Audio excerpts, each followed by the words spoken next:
ഈ വീഡിയോയിൽ module 2-ലെ important ടോപ്പിക്സാണ് discuss ചെയ്യുന്നത്. ഒരു പ്രോസസ് സിങ്ക്രണൈസേഷൻ നടത്താൻ വേണ്ടിയിട്ട് കുറച്ച് ഇമ്പോർട്ടൻറ്റ് കണ്ടീഷൻസ് ഉണ്ട്.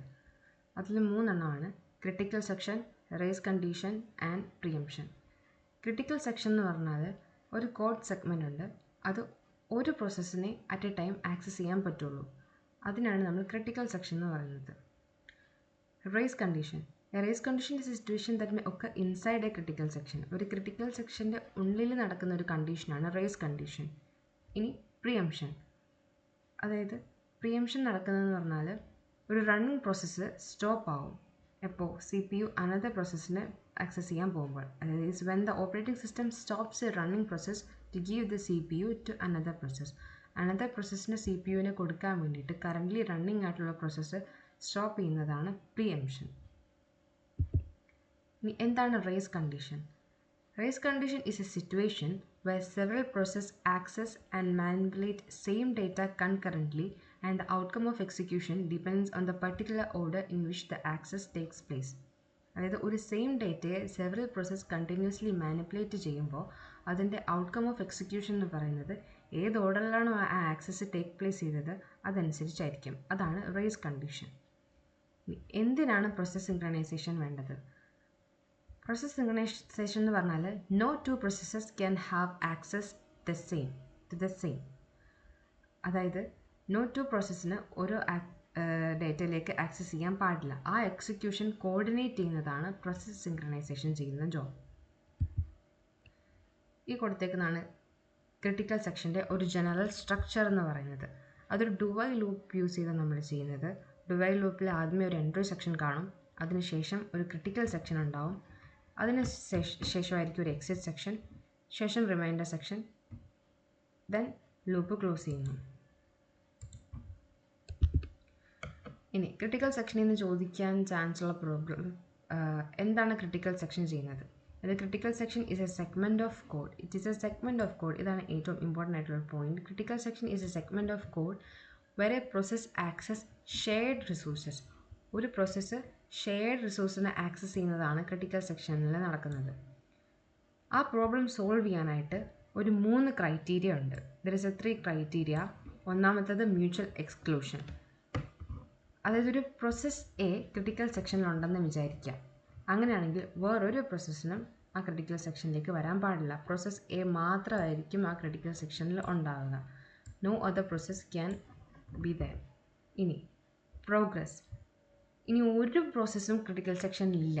ഏതെങ്കിലും ഒരു പ്രോസസ്സിനെ ക്രിട്ടിക്കൽ സെക്ഷനിലേക്ക് വരണം എന്നുണ്ടെങ്കിൽ the decision of who enters cannot be postponed indefinitely.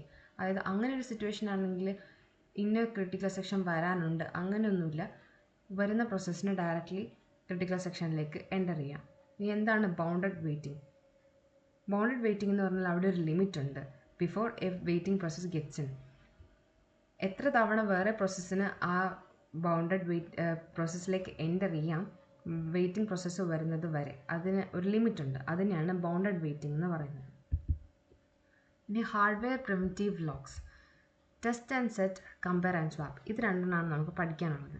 Test and set algorithm എന്ന് പറഞ്ഞാൽ നമ്മൾ എന്ത് വാല്യൂ ആണോ കൊടുക്കുന്നത് അതായിരിക്കും എപ്പോഴും റിട്ടേൺ ആയിട്ട് തരുന്നത്. ഫോർ എക്സാമ്പിൾ ഇപ്പോൾ നമ്മൾ ലോക്കിന് വാല്യൂ ട്രൂ എന്നാണ് സെറ്റ് ചെയ്തിരിക്കുന്നതെങ്കിൽ നമുക്ക് റിട്ടേൺ കിട്ടുന്ന വാല്യൂവും ട്രൂ തന്നെയായിരിക്കും. അതാണ് ടെസ്റ്റ് ആൻഡ് സെറ്റ്. ഇനി കമ്പയർ ആൻഡ് സ്വാപ്പിനകത്ത് ഫസ്റ്റ് ഒരു പ്രോസസ്സ് എക്സിക്യൂട്ട് ചെയ്യും. അതിൽ വൈൽ കീയിൽ നമ്മളിപ്പോൾ example key equal to true എന്നാണ് നമ്മൾ കൊടുത്തേക്കുന്നത്.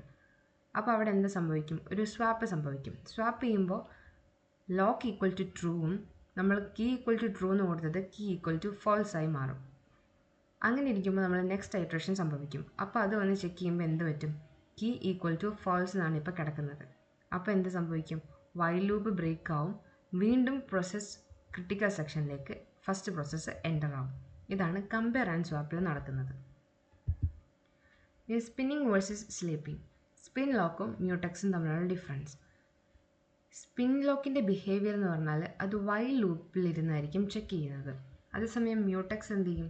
ഒരു വെയിറ്റിംഗ് ക്യൂവിലായിരിക്കും ഇരിക്കുക. ഇനി CPU യൂസേജ് സ്പിൻ ലോക്കിന് ഹൈ ആയിരിക്കും, മ്യൂടെക്സിന് ലോ ആയിരിക്കും. അപ്പോൾ സ്പിൻ ലോക്ക് എന്താ സൈക്കിൾ വെറുതെ വേസ്റ്റ് ചെയ്യുമായിരിക്കും ചെയ്യുന്നത്. അതേസമയം മ്യൂടെക്സിൽ സി പി യുവിന് വേറെ ജോബ് ചെയ്യാനും സാധിക്കും. ഇനി spin lock is best for short wait times and mutex is best for long waiting times. Heavy process എല്ലാം മ്യൂടെക്സ് ആയിരിക്കും ചെയ്യുന്നത്. കോണ്ടാക്ട് സ്വിച്ച് അങ്ങനെയൊന്നും ഇല്ലാത്തതായിരിക്കും സ്പിൻ ലോക്ക് ചെയ്യുന്നത്. ഇനി എന്താണ് സെമാഫോർ? സെമാഫോർ എന്ന് പറയുന്നത് ഒരു സിമ്പിൾ ഇൻറ്റിജർ വേരിയബിൾ ആണ്. പ്രോസസ് സിങ്ക്രണൈസേഷൻ പ്രൊവൈഡ് ചെയ്യാൻ, മൾട്ടിപ്പിൾ പ്രോസസ്സിൽ പ്രോസസ് സിങ്ക്രണൈസേഷൻ പ്രൊവൈഡ് ചെയ്യാൻ വേണ്ടിയിട്ടാണ് സെമാഫോർ നമ്മൾ യൂസ് ചെയ്യുന്നത്. The use to enforce mutual exclusion, avoid race condition and implement synchronisation between processes. ഈ സെമാഫോറിൽ ഏറ്റവും ഇമ്പോർട്ടൻ്റ് ആയിട്ടുള്ള കാര്യം എന്താണെന്ന് പറഞ്ഞാൽ ഇറ്റ് അവോയ്ഡ്സ് ബിസി വെയിറ്റിംഗ്. ഈ ബിസി വെയിറ്റിംഗ് അവോയ്ഡ് ചെയ്യുക, ഇതാണ് സെമാഫോറിന് നമ്മൾ മെയിനായിട്ട് യൂസ് ചെയ്യുന്നത്. Busy waiting in mutex lock. Semaphore 2 type ഉണ്ട്, ബൈനറി സെമാഫോറും കൗണ്ടിങ് സെമാഫോറും. ബൈനറി സെമാഫോർ എന്ന് പറഞ്ഞാൽ അതിൻ്റെ വാല്യൂസ് either 0 or 1 ആയിരിക്കും. It provides functions like a mutex. And counting semaphore എന്ന് പറഞ്ഞാൽ എന്ത് വാല്യൂ വേണേലും ആകാം, value can be anything. It is use to manage a finite pool of resources. അതിൻ്റെ ഒരു എക്സാമ്പിളാണ് 5 പ്രിൻ്റർ സ്ലോട്ട്സ്. ഇനി ഒരു classic problem, producer consumer problem. അതിൽ മെയിൻ നമ്മൾ മനസ്സിലാക്കേണ്ടതാണ് ഈ ക്വസ്റ്റ്യനോടെ കൊടുത്തേക്കുന്നത്. How do you let a producer puttu items in a buffer and a consumer take them out without crashing? You need 3 semaphores. അപ്പോൾ ഒരു പ്രൊഡ്യൂസറിന് ഒരു ബഫറിലേക്ക് ഐറ്റം പുട്ട് ചെയ്യാനും ഒരു കൺസ്യൂമറിന് അതിൽ നിന്ന് ഐറ്റത്തെ എടുക്കാനും ക്രാഷ് ചെയ്യാതെ എങ്ങനെ നമുക്ക് ചെയ്യാൻ സാധിക്കും? അതാണ് പ്രൊഡ്യൂസർ കൺസ്യൂമർ പ്രോബ്ലം. അതിനുവേണ്ടി നമുക്ക് 3 സെമാഫോർ വേണം. നമ്മൾ പ്രോഗ്രാം ചെയ്യുമ്പോൾ എല്ലാം ഈ 3 സെമാഫോറാണ് യൂസ് ചെയ്യേണ്ടത്: empty, full and mutex. Empty എന്ന് പറഞ്ഞാൽ എം ടി സ്ലോട്ട്സ്, എത്ര എം ടി സ്ലോട്ട്സ് ഉണ്ടെന്ന് കൗണ്ട് ചെയ്യുന്നതാണ് എം ടി ചെയ്യുന്നത്.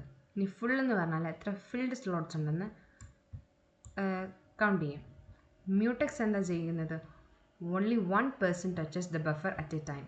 അറ്റ് എ ടൈമിൽ ഒന്നെങ്കിൽ പ്രൊഡ്യൂസർ ആഡ് ചെയ്യുക, അല്ലെങ്കിൽ കൺസ്യൂമർ അതിനെ ടേക്ക് ദം ചെയ്യുക. അങ്ങനെ ഏതെങ്കിലും ഒരു പേഴ്സണെ ബഫറിനെ അറ്റ് എ ടൈം ആക്സസ് ചെയ്യാൻ പറ്റുള്ളൂ. അത് എൻഷുർ ചെയ്യുന്നതാണ് മ്യൂടെക്സ്.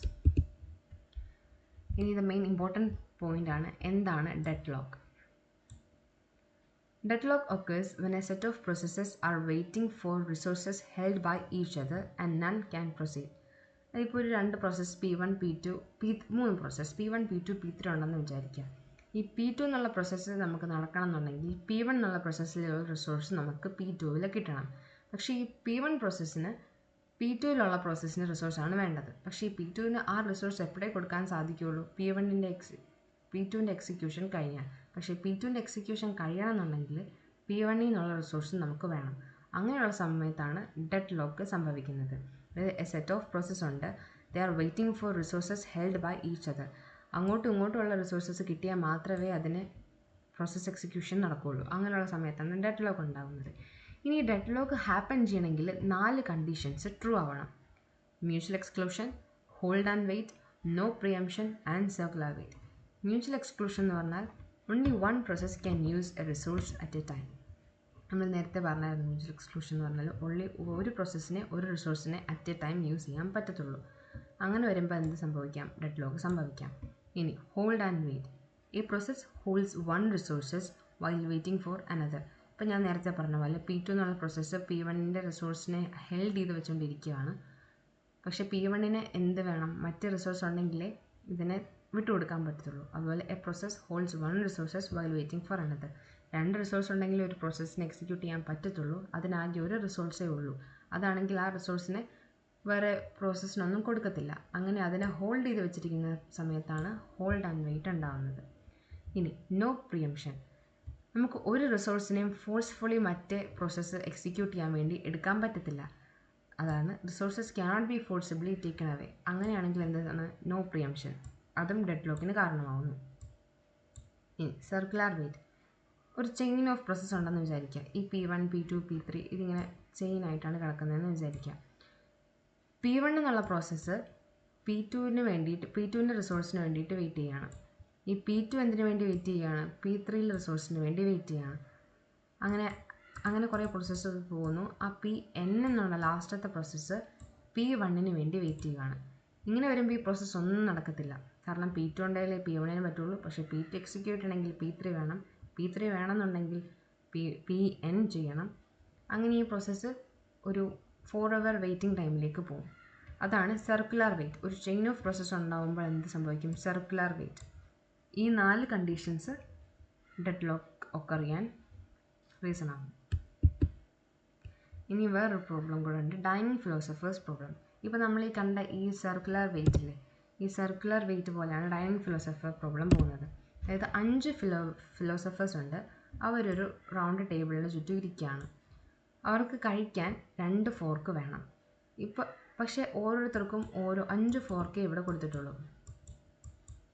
ഇപ്പോൾ എല്ലാവരും കൂടെ ലെഫ്റ്റ് ഫോർക്ക് ഗ്രാബ് ചെയ്യുകയാണെങ്കിൽ എന്ത് സംഭവിക്കും? എല്ലാവർക്കും കയ്യിൽ ലെഫ്റ്റ് ഫോർക്ക് ഉണ്ടാവുള്ളൂ. ആർക്കും കഴിക്കാൻ പറ്റില്ല, കാരണം ഒരാൾക്ക് കഴിക്കണമെങ്കിൽ 2 ഫോർക്ക് വേണം. അപ്പോൾ അവരെല്ലാവരും എന്താവും? വിശന്ന് സ്റ്റാർവ് ചെയ്യും. അങ്ങനെ അവിടെ സംഭവിക്കുന്ന പ്രോസസ്സാണ് സ്റ്റാർവേഷൻ അഥവാ ഡെഡ് ലോക്ക്. ഇനി ഇതിനെന്താ സൊല്യൂഷൻ? സർക്കുലർ വെയിറ്റ് നമ്മൾ ബ്രേക്ക് ചെയ്യണം. സർക്കുലർ വെയിറ്റ് ബ്രേക്ക് ചെയ്യാൻ വേണ്ടിയിട്ട് ഒന്നെങ്കിൽ 4 ഫിലോസഫേഴ്സ് അറ്റ് ടേബിൾ ഓഫ് 5, 4 ഫിലോസഫേഴ്സേ കഴിക്കാൻ പാടുള്ളൂ, ഒരു ഫിലോസഫർ വെയിറ്റ് ചെയ്യണം. പിന്നെയുള്ള റൂളാണ് ഓഡ് ഈവൻ റൂൾ. അതായത് ഓഡ് നമ്പേർഡ് ആയിട്ടുള്ള ഫിലോസഫേഴ്സ് എന്ത് ചെയ്യണം? ലെഫ്റ്റ് ഫോർക്കിനെ ഫസ്റ്റ് പിക്ക് ചെയ്യണം. ഈവൻ നമ്പേഴ്സ് ഉള്ളവർ റൈറ്റ് ഫോർക്ക് ആദ്യം പിക്ക് ചെയ്യണം.